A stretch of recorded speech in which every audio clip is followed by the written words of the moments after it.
সালামু আলাইকুম। আমরা নবীকে নূর বললে তারা বেদাতি বলে। আমাদের নবী কখন থেকে নবুয়ত পেয়েছিল সেই সম্পর্কে তাদের আলেমের মুখ থেকেই শুনেন। তার নাম হচ্ছে জুনাইদ আল হাবিব, মনে হয় কৌমির অনেক বড় একজন আলেম। তো ভিডিওটা দেখেন আগে।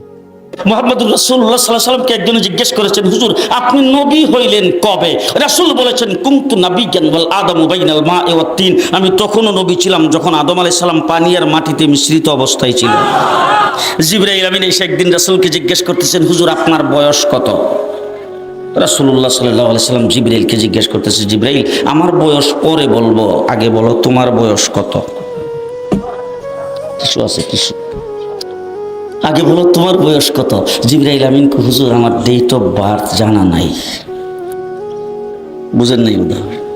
ডেট অফ বার্থ আমার জানা নাই, তবে একটা ঘটনা যদি আপনার কাছে বলি, এটা দিয়ে হিসাব করে আপনি আমার বয়স কত এটা বের করতে পারবেন। আপনারা কাহিল হয়ে গেছেন মনে হয়, কথা শুনতেছেন?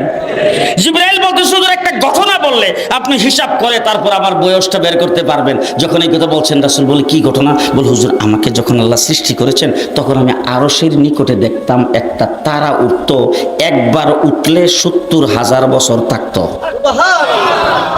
কয় বছর? ৭০,০০০ বছর। এরপরে যখন অস্ত যাইতো ৭০,০০০ বছর পর্যন্ত চলে যেত, আবার যখন উঠতো ৭০,০০০ বছর থাকতো। একবার উঠলে ৭০,০০০, অস্ত গেলে ৭০,০০০।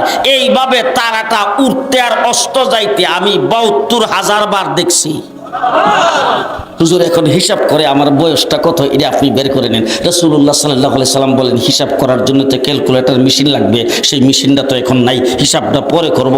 আগে বলো দেখি তারাটার নাম কি, কোথায় থেকে আসতো, এটার পরিচয় কি? জিবরাইল আমিন বলেন, হুজুর এই সম্পর্কে আমি কিছুই জানি না। আল্লাহর নবী বলেন, আমার কাছ থেকে জেনে নাও, যেই তারাটারে তুমি উঠতে দেখতা অস্ত যাইতে দেখতা সেই তারাটাই ছিলাম আমি।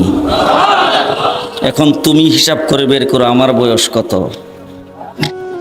রাসূল বলছেন, আউয়ালু মা খালাকাল্লাহু নূরি। আর এক রাওয়ায়াতে বলছেন, আউয়ালু মা খালাকাল্লাহু রূহি। আল্লাহ পাক সর্বপ্রথম আমার নূরকে তৈরি করেছেন।